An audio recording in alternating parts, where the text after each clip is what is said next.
अस्सलाम वालेकुम व्यूवर्स। आज हम अपने नए लेक्चर थर्ड वन से स्टार्ट कर रहे हैं। आज हम थोड़ी इस पे स्पीड अप करेंगे अपने क्यू प्रोसेस को। हमने बेसिकली फोकस करना है प्रैक्टिकल चीज़ों पे। तो अभी आज मैं स्टार्ट कर रहा हूँ डाटा मॉडल से। डाटा मॉडल में आप ये देख लें, मॉडल जो आपके क्लाइंट के माइंड में क्या है, सारी बात है वो आपने देखेगा ये टेबल होना चाहिए, इतनी मेरी वो ओरेकल या जो भी उसके दिमाग में डेटाबेस का स्केच बना हुआ है वो होना चाहिए। हमने इसको यहाँ पर टेबल्स ऑन डिस्क कि ओरेकल के सर्वर शो कर दिए कि इस तरह मुख्तलिफ टेबल्स की फॉर्म में आपका डाटा शो होगा। ठीक है, अब इसको स्क्रॉल करते हैं, पेज अप किया, ठहर जाए कॉन्सेप्ट थोड़ा क्लियर हो जाए। अच्छा, रिलेशनल मॉडल ये हमारा हो चुका है। डेफिनेशन ऑफ रिलेशनल मॉडल ये भी हो चुका है। डाटा मॉडल भी हो चुका है। अच्छा, data models are a corner store of design. Engineer build a model of a car to work. ये तो वही purpose of model help communicate concept. कि आपके माइंड में कॉन्सेप्ट क्या चल रहा है। बेसिकली मॉडल का फीचर वो है कि आपका क्लियर कट बता दे कि आप करना क्या चाह रहे हैं। ठीक है, ये आ गया, इसमें आपके कम्युनिकेट आ गया, कैटेगराइज आ गया, डिस्क्राइब आ गया, स्पेसिफाई जो भी है। इसको आप इतनी डिटेल में हम नहीं जाते, इसमें हम आगे चलते हैं। पेज डाउन किया। ये एंटिटी रिलेशनशिप मॉडल ये इंपॉर्टेंट है। Create entity relationship diagram from business specification और नैरेटिव। कि आपने जो भी कस्टमर की स्पेसिफिकेशंस वगैरह हैं उसके मुताबिक उनका एक मॉडल तैयार कर लें। ठहर जाए, ये आ गया। हम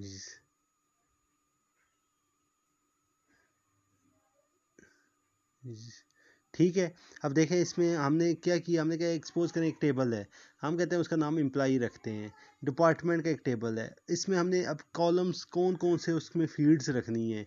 नंबर के नंबर के कॉलम्स कितने रखने हैं, स्ट्रिंग के कितने रखने हैं, नेम रखना है, जॉब टाइटल रखना है, assign to compose of.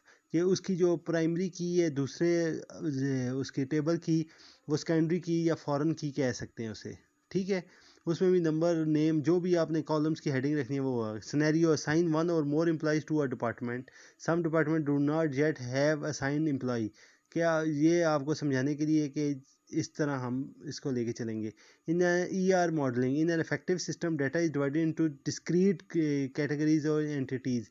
Entity relationship model is an illustration of various entity in a business and relationship between them। कि इसमें बेसिकली हमने रिलेशनशिप दिखाना है कि किस तरह हम दो टेबल्स को आपस में लिंक अप करेंगे कि एक टेबल का डाटा दूसरे से निकल आए। मगर ये है कि प्राइमरी कीज़ के यूनिक डाटा कि एक्चुअल जो बिल्कुल रिफ्लेक्ट कर रहा हो ना, एक टेबल का कंसोलिडेटेड डाटा दूसरे टेबल के साथ बिल्कुल वही डायग्राम हमें जब डाटा फैच करें आउटपुट में उसी तरह नज़र आने चाहिए जिस तरह टेबल के अंदर सेव है। वो कैसे आएगा, वो unique identifier you I D लिखा हुआ है, प्राइमरी मार्क विद नंबर। ठीक है, और सेकेंडरी मार्क विद नंबर। ये नंबर साइन जो होता है ये जारी बात है वो कॉलम्स पे हैं जो यूनिक होंगे। एक टेबल का प्राइमरी की होगी तो दूसरे टेबल क्या होगी, सेकेंडरी की होगी। ये मैं आपको बता चुका हूँ। E R M modeling entities to represent entity in a model use the following convention. Out box with ये कि अगर आप खुद पहले डिज़ाइन करना चाहते हैं एक पेज पे तो इस तरह आपने इसको डिज़ाइन करना है। ठीक है, पेज डाउन करते हैं। एट्रीब्यूट्स में क्या आ गया, attribute to represent attribute in model use the following. Use singular name in a lower case table. ये माइनर चीज़ें, इसके अंदर हम इतनी डिटेल में जा सकते हैं। एंटिटी मॉडल की थोड़ी हमें देख लेते हैं। ये एंटिटी रिलेशनशिप मॉडलिंग कन्वेंशंस के एंटिटी वही सॉफ्ट बॉक्स बनाना है, सिंगुलर है, यूनिक नेम है, अपर केस में लिखना है, सिनोनिम इन पैराथीसिस में होगा। ये तो चीज़ें आप लोगों ने खुद थोड़ी इसको देखना है, इतनी डिटेल में हम नहीं जा सकते। रिलेटिंग मल्टीपल टेबल्स ये इंपॉर्टेंट चीज़ है। Each row of data in a table is uniquely identified by a primary key. आपने इस टेबल में देखें, हमने प्राइमरी की एम्प्लॉई का टेबल बनाया, उसमें एम्प्लॉई आईडी लिख दिया, फर्स्ट नेम।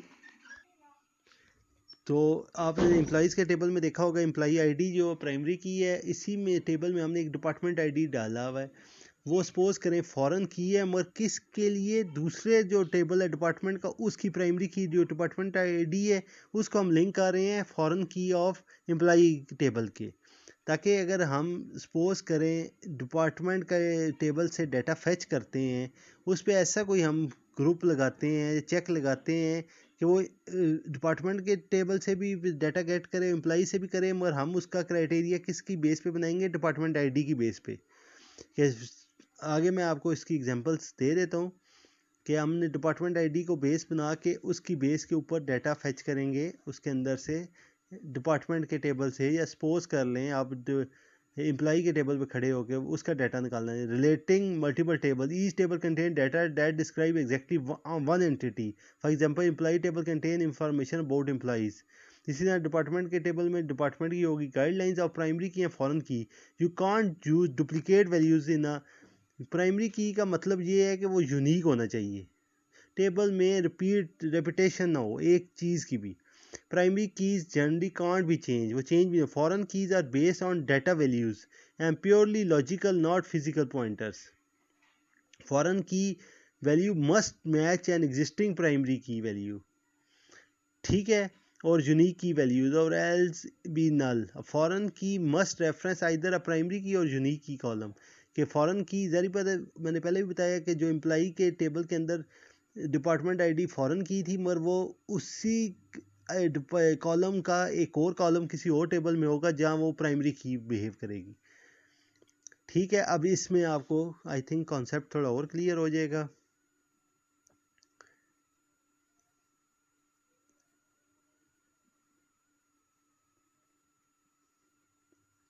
यहाँ पर हम इसको क्लियर कर लेते हैं।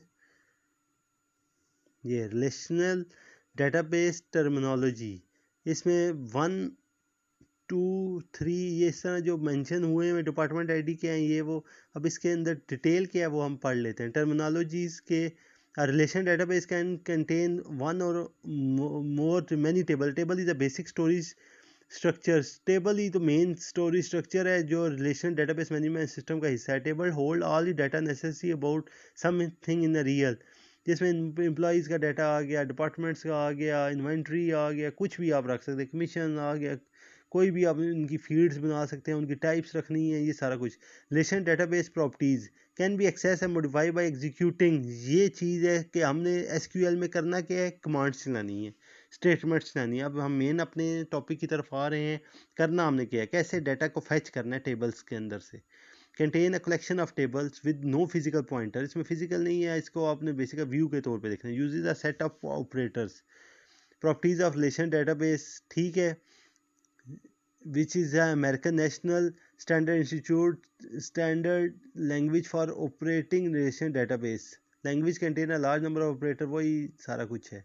अब यहाँ पर आप आ जाएं, हमने अब डेटाबेस से कैसे डाटा फैच करना है ये। अब व्यूअर आई होप कि यहाँ से हमारा मेन चीज़ है, पेज नंबर 44 से हमारा समझें वो एक्चुअल जो हम चीज़ चाहते थे वो अब स्टार्ट हुई है। Communicating with the relation database management using SQL. SQL statement is entered. Select, देखें इसमें क्या है, डिपार्टमेंट अंडरस्कोर नेम।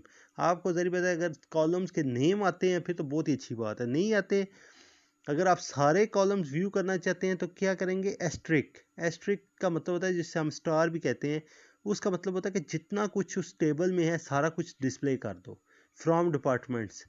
और ये देखें SQL statement, enter statement is send to Oracle server. Oracle server पे जब स्टेटमेंट जाएगी तो फिर वहाँ से वो डाटा फैच करके हमें डिस्प्ले कर देगा। उससे अभी अगर आपको कॉलम नेम आता था तो उसने कॉलम नेम लिखा और टेबल का नाम लिखा, फ्रॉम टेबल नेम किया, सेमी कॉलन डाल के एंटर किया, तो आप जैसे एग्जीक्यूट क्यूरी करेंगे आपको सारे डिपार्टमेंट नेम्स उस टेबल में जितने आपने एंटर किए हैं सारे शो कर देगा, सिंपल।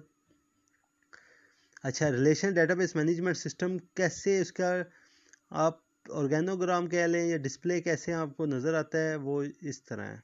ये देखें, ये है ओरेकल सर्वर आ गया, ये आपके क्लाइंट्स आ गए। क्लाइंट्स आपके जब रिक्वेस्ट भेजेंगे तो वो क्या करेगा, ओरेकल सर्वर के पास आएगा। ओरेकल सर्वर वो सारी रिक्वेस्ट लेके उसके यूज़र टेबल्स जितने भी हैं टेबल्स उसमें जाके देखेगा। डाटा डिक्शनरी है अगर सपोज कर, जिसे आप कैशे भी कहते हैं, वो देखेगा। मुख्तलिफ सर्वर भी आपके मिनी सर्वर हैं जो मेन सर्वर से भी इंटरेक्शन कर सकते हैं। इस तरह भी आप कर सकते हैं जिसमें आप इसको मिररिंग कहते हैं, जिसमें क्लाउड्स में ये होता है कि कुछ सर्वर आपस में कम्युनिकेट करते हैं, फिर मेन सर्वर से डाटा फैच करके लाते हैं। ये कॉन्सेप्ट भी मुख्तलिफ बैंकिंग सेक्टर में, टेलीकॉम सेक्टर में होता है कि किस सर्वर को कितने डाटा का एक्सेस देना है। ये आगे डिटेल में हाई लेवल का कॉन्सेप्ट है, ये आगे आप देख लीजिएगा। अच्छा, ये देखें एसक्यूएल स्टेटमेंट, सेलेक्ट की डाटा, सेलेक्ट क्यों यूज़ होती है, आगे एक्सप्लेनेशन लिखी हुई है। डाटा रिट्रीवल के लिए क्या चीज़ यूज़ होती है, सेलेक्ट। सेलेक्ट यूज़ होती है डाटा रिट्रीवल के लिए। इंसर्ट, अपडेट, डिलीट, मर्ज, डाटा मैनिपुलेशन लैंग्वेज। ज़ाहिर बात है, आप कोई चीज़ मैनिपुलेट करें, अपडेट करें, डिलीट करें, मर्ज करें, इसको डीएमएल कहते हैं, डाटा मैनिपुलेशन लैंग्वेज। डीडीएल क्या होता है, डाटा डेफिनेशन लैंग्वेज। इसमें आप चीज़ को ड्रॉप कर रहे हैं, रीनेम कर रहे हैं, टेबल के नाम क्रिएट कर रहे हैं, अल्टर कर रहे हैं। ट्रंकेट की कमांड होती है। ट्रांजैक्शन कंट्रोल, कंट्रोल क्या होता है, रोल बैक करना, सेव पॉइंट करना, कमिट करना। ये आगे आप देखिएगा, हम जब कमांड्स इसका प्रैक्टिकल करेंगे आपको ये चीज़ें क्लियर। ग्रांट, ज़ाहिर बात है, कोई आपने टेबल बनाया उसको, या यूज़र बनाया उसको रोल ग्रांट करते हैं या पावर ग्रांट करते हैं, वो ग्रांट की कमांड से करते हैं। अगर उससे पावर लेनी है रिवोक करेंगे, इसे डाटा कंट्रोल लैंग्वेज कहते हैं। ये टर्मिनोलॉजी आप याद रखें, data retrieval, DML, DDL, transaction control, DCL. ठीक है, ये आई होप व्यूवर्स आपको ये चीज़ें समझ आ जाएंगी। और अब ये देखें, हम इस टेबल 47 पेज पे पहुंच चुके हैं, तो अब हम यहीं से कंटिन्यू करेंगे। Thank you so much.